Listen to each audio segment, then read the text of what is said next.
As-tu déjà quitté un travail parce qu'il te rendait littéralement malade? As-tu déjà pensé intensément à quelqu'un et l'as croisé le lendemain? Es-tu déjà entré dans une pièce en sentant immédiatement que quelqu'un te déteste ou t'admire sans même te connaître? Non, tu ne deviens pas fou. Il est possible que tu vibres à une fréquence plus élevée. Et quand cela se produit, tout change. Ton corps, ta perception et la manière dont les autres réagissent à toi. Mais soyons clairs, cela n'a rien à voir avec la pensée positive. La loi de l'attraction ou une spiritualité de pacotille. Ce n'est pas quelque chose que tu peux acheter dans une formation ou obtenir en répétant 3 affirmations par jour. C'est une transformation réelle, parfois lente, parfois brutale, mais toujours irréversible. Carl Jung, fondateur de la psychologie analytique, appelait ce processus l'individuation. Lorsque les parties fragmentées de ton être reviennent à l'unité, lorsque tu cesses de t'adapter au monde extérieur et que tu commences à vivre en cohérence avec ton monde intérieur. Et quand cela arrive, ta fréquence énergétique se transforme et ta réalité aussi. Ce n'est pas de la magie, c'est de la psychologie, c'est la physique de l'identité. Et il existe 3 signes très précis qui révèlent ce changement. Ce ne sont ni des symboles mystiques, ni de vagues coïncidences. Ce sont des phénomènes tangibles, parfois inconfortables, qui touchent ton corps, ton environnement et ton impact sur les autres. Ces signes ne peuvent pas être simulés. Et une fois que tu les connais, tu les reconnaîtras partout, en toi, chez les autres, dans ton propre passé. Dans cette vidéo, je vais t'expliquer chacun d'eux. Et quand tu les verras clairement, tu comprendras une chose essentielle. Tu ne deviens pas quelqu'un d'autre. Tu deviens enfin toi-même. Le premier signe, le corps dit la vérité. Tu n'as pas besoin d'une prise de sang. Quand tu commences à vibrer à une fréquence plus élevée, ton corps est le premier à le savoir. Et il ne parle pas en métaphore. Il parle avec la douleur, la nausée, un nœud dans la gorge, une fatigue qui t'éteint de l'intérieur. Ce n'est pas du stress, ni de l'anxiété. C'est un rejet énergétique. As-tu déjà accepté un travail ou une relation qui semblait parfaite en apparence, mais où tu te sentais vidé à chaque fois que tu y allais? Ou bien as-tu dit oui avec la bouche, alors que ton intérieur criait non? Voilà, c'est ton corps qui refuse. C'est le premier signe que tu ne peux plus forcer ta vérité. Carl Jung parlait du corps comme du gardien de l'inconscient. Quand tu atteins un certain niveau d'intégration intérieure, tu ne peux plus te mentir, parce que ton corps se rebelle avant même que ton esprit ne comprenne. Ce n'est plus une question de morale, c'est de la biologie. Une vibration cohérente ne tolère pas le mensonge, et ton corps devient son premier défenseur. Ce n'est pas psychosomatique, c'est de la précision. On confond souvent cela avec des symptômes psychosomatiques, mais ici c'est différent. Ce ne sont pas de vieilles blessures qui réclament de l'attention, mais une nouvelle identité qui refuse les compromis. Tu as mal à la tête dès que tu acceptes quelque chose qui te trahit. Tu te sens vidé après avoir passé du temps avec des gens qui t'obligent à porter un masque. Tu tombes malade chaque fois que tu ignores ce que tu ressens vraiment. C'est comme si ton système immunitaire vibrait avec ta conscience. Dès que tu baisses ta fréquence, l'alarme se déclenche. Ce n'est pas de la sensibilité. C'est une incompatibilité biologique avec ce que tu n'es plus. Le corps comme boussole. Une fois que tu t'en rends compte, tout change. Tu n'as plus besoin de 1000 conseils. Ton corps devient ta boussole. Il ne te demande pas ce qui est bien. Il te montre ce qui t'empoisonne. Et ce n'est pas simple. Car cela signifie que tu ne peux plus tolérer ce qui te semblait pratique. Tu ne peux plus faire semblant. Tu ne peux plus supporter pour éviter les conflits. C'est pour cela que beaucoup quittent tout. Emploi, relations, cercles sociaux. Pas par égoïsme, par nécessité. Jung dirait que ton corps a commencé à défendre ton soi, même dans les petites choses. Un déjeuner familial devient indigeste. Une conversation fausse te laisse sans voix. Ton corps ne mesure pas l'importance. Il détecte uniquement la vérité. Exemple concret et douloureux. As-tu déjà eu la gorge serrée rien qu'à l'idée de mentir? Ou une nausée brutale, en faisant semblant d'être enthousiaste devant quelqu'un que tu ne respectes pas? Ces symptômes ne sont pas anodins. Ce sont des messages de précision extrême. C'est comme si chaque cellule de ton corps disait « ce n'est plus nous ». Et plus tu deviens cohérent, plus ton corps devient sensible. Tu ne peux plus tricher. Même les petites dissonances deviennent insupportables. Et plus tu ignores, plus ton corps crie. Ce n'est pas une punition, c'est de l'amour. Ton corps veut te protéger de la déconnexion, le courage d'écouter.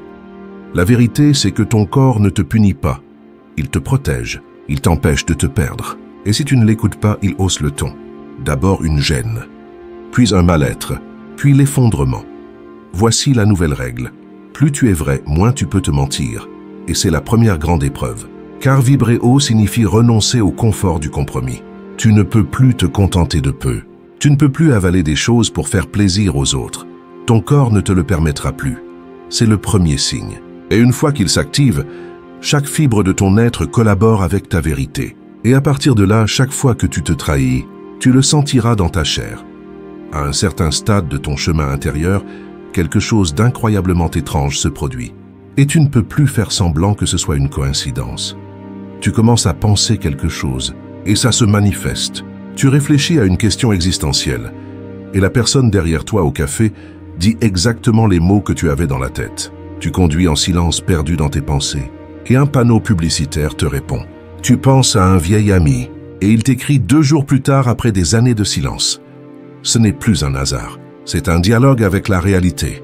Et si tu es ici, tu sais probablement très bien de quoi je parle. Synchronicité, le pont invisible. Carl Jung appelait ces événements des synchronicités, des coïncidences pleines de sens entre un état intérieur et un événement extérieur, sans lien de cause à effet visible. Pour lui, ce n'était pas de la magie, mais une forme avancée de communication entre la psyché et la réalité. Quand ta vibration s'élève, quand ton moi conscient, ton inconscient et ton soi profond entrent en harmonie, ce pont invisible devient actif en permanence. Ce n'est pas que le monde commence à te répondre, c'est que tu as enfin appris à l'écouter. Tu n'es plus un observateur, tu es un co-créateur. À ce niveau vibratoire, la réalité ne t'arrive plus. Elle réagit à toi. Chaque émotion, chaque pensée, même les plus silencieuses, ont un écho immédiat dans le monde matériel. Au début, c'est fascinant. On se sent puissant, presque magique. Mais très vite, tu comprends, tu es responsable. Tu ne peux plus te permettre des pensées toxiques ou des désirs flous, car le monde te les renvoie instantanément. Exemple concret. Tu penses, je devrais quitter cette relation. Le lendemain, vous vous disputez comme jamais. Tu te demandes, dois-je changer de direction? La radio diffuse une chanson qui semble te parler directement. Tu culpabilises. Et ton ordinateur plante dès que tu veux te distraire. C'est comme si la vie répondait à chaque signal que tu émettais. Précise, directe, parfois brutale. La responsabilité de la clarté. Tu ne peux plus fuir. Chaque pensée devient un choix. Chaque émotion, un acte créatif.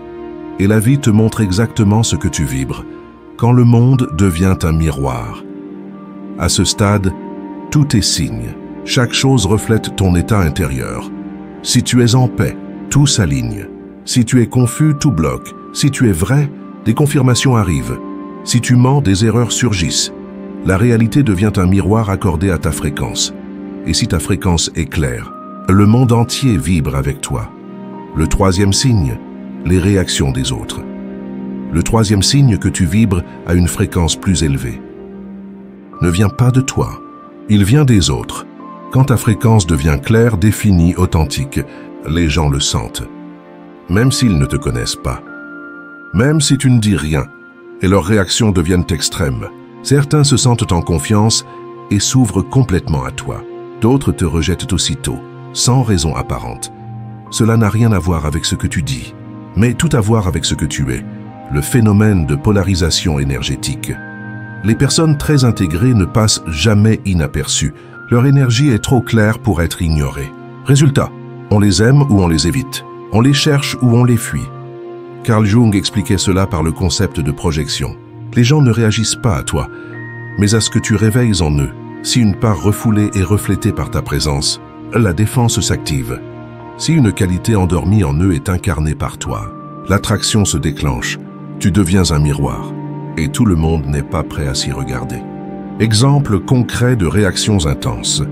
Tu es silencieux à une soirée, et quelqu'un vient te confier un traumatisme qu'il n'a jamais raconté.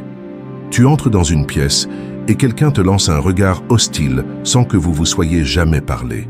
Un collègue te dit « Il y a quelque chose chez toi qui me dérange. » Mais je ne sais pas quoi. Dans un groupe, certains viennent te demander des conseils.